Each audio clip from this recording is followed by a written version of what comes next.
When setting the router table up for joining, we shim the outfeed fence slightly ahead of the infeed fence, lock both fences down, and then adjust the fence system so that the outfeed fence is even with the cutting edge at its farthest point forward.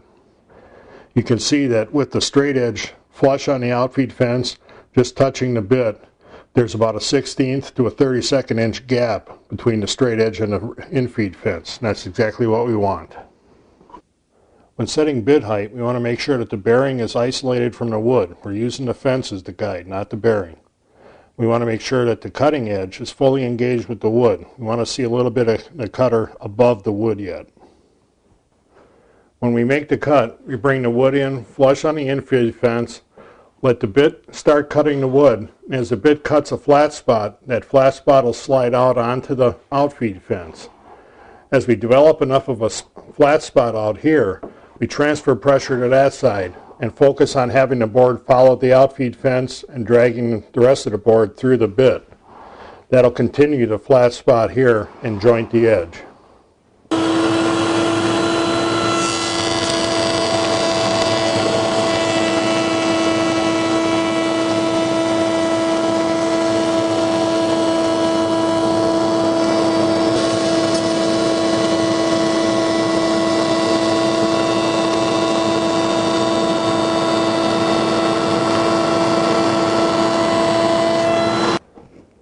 Now with two very light passes, the board matches the straight edge exactly.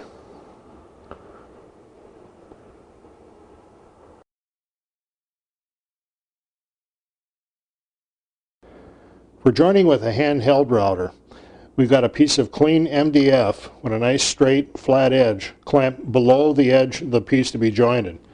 I've got the piece to be jointed overlapping the MDF by about a 1/16 of an inch. We put the MDF below the piece because we're using a bit with the bearing on the bottom. And we want the bearing to ride on the MDF, the cutters to be fully engaged, the piece to be cut.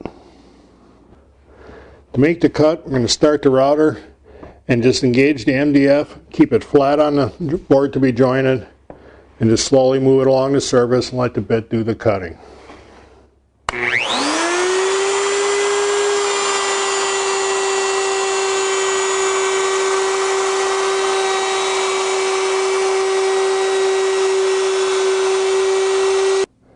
Now we can see that the edge jointed with the handheld router is also dead flat to the straight edge.